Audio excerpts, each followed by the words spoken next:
नमस्कार, आप देख रहे हैं चौकस भारत और मैं ब्रजेंद्र। चीर प्रतीक्षा के बाद आखिरकार सीट शेयरिंग की जो स्थिति है एनडीए गठबंधन में, वो तो अब पूरी कर ली गई है। लेकिन अभी भी कयासों के बाजार इसलिए गर्म है कि भाई किस क्षेत्र में कौन सा कैंडिडेट होगा। इस बात को लेकर जिस तरह से पहले से चर्चाएं आम हो रही थी, उसी तरह से अब जो कैंडिडेट्स हैं, किसको किस क्षेत्र का जगह मिलने वाला है, कौन से सीट पर कौन व्यक्ति जो है, कौन चेहरा होगा, इसके लिए जो जद्दोजहद है, जो उहापोह है, वो अभी भी बरकरार है। हालांकि सूत्रों के मुताबिक अगर कहें तो कुछ लोग ये कह रहे हैं कि भाई आज शाम तक ये सारा मसला हल हो जाएगा, क्योंकि 13 तारीख से फिर से नामांकन है और जिस तरह का माहौल बन रहा है राजनीतिक गलियारे में, यह निश्चित तौर पर एक नए आयाम को लिखने की कोशिश की जा रही है। अब उप मुख्यमंत्री जो सम्राट चौधरी साहब हैं, उन्होंने अपनी अभिव्यक्ति जो है वो व्यक्त की है, उनके विचार जो हैं वो व्यक्त किए गए हैं। हम आपको सुनवाते हैं क्या कुछ कहा है उन्होंने। सीटों का समझौता हो गया है, एनडीए पूरी तरह कंफर्टेबल है।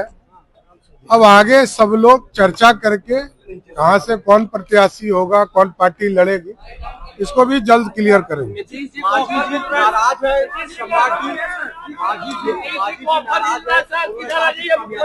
नहीं, सब गार्जियन है, सबके नेतृत्व। उन्होंने ट्विटर के माध्यम से भी बहुत सारे संदेश दिए हैं। उन्होंने इसका कैलकुलेशन जो है जदयू और भारतीय जनता पार्टी के बीच का जो सीट बंटवारे का जो काउंटिंग है, कैलकुलेशन है, इसको भी बताया है। उन्होंने साफ तौर पे कहा कि बराबरी की जो समझ है वो एनडीए में ही है। दूसरे तरफ महागठबंधन में जो स्थिति बन रही है वो अब महागठबंधन नहीं बल्कि लठबंधन के रूप में सामने आ रहा है। उप मुख्यमंत्री सम्राट चौधरी ने ट्विटर के माध्यम से जो फार्मूला बताया है वो हम आपको विस्तार से बताने का प्रयास कर रहे हैं। हालांकि स्क्रीन पर आप देख भी रहे होंगे। इनका जो कहना है, इनकी जो अभिव्यक्ति है वो इस तरह है कि एनडीए एकजुट, महागठबंधन में जारी है फूट। यानी एनडीए गठबंधन के सभी दलों में सीटों का वितरण पूरा हुआ है।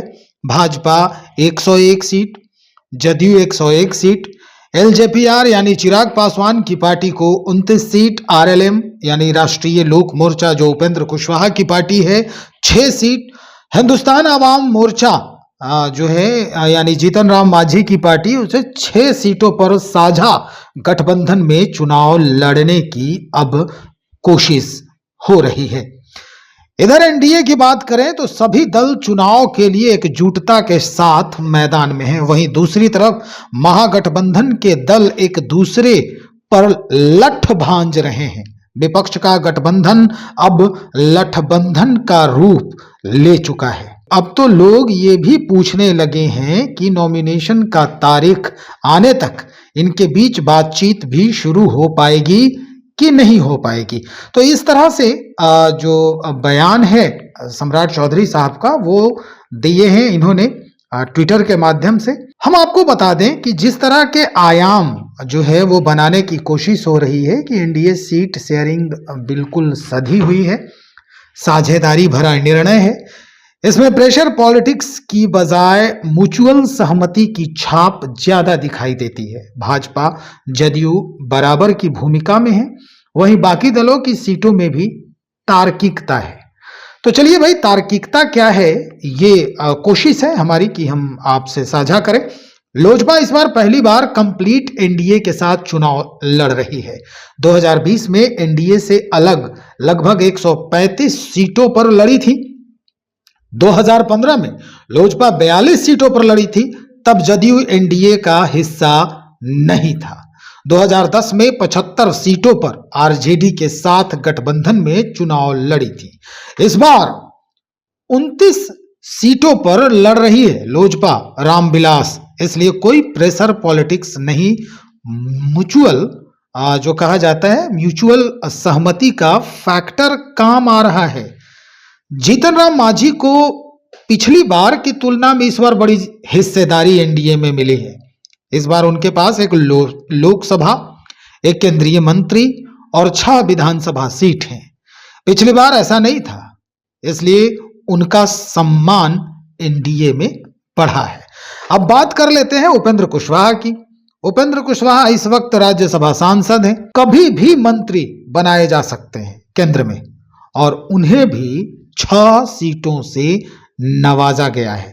तो कुल मिलाकर यह कहा जा सकता है कि अभी जिस तरह का माहौल बन रहा है एनडीए में, इसमें प्रेशर पॉलिटिक्स जो है वो बिल्कुल नगण्य दिख रहा है, जबकि भाजपा जदयू बराबर की भूमिका में है। यानी म्यूचुअल सहमति की छाप अधिक से अधिक यहां पर दिखाई दे रही है। सम्राट चौधरी साहब ने क्या कहा आपको सुना ही दिया है। हम और लोगों से बातचीत करते हैं और उसके बाद फिर आपके समक्ष हाजिर होंगे। तब तक इंतजार करें, बने रहें हमारे साथ। बहुत शुक्रिया आपका।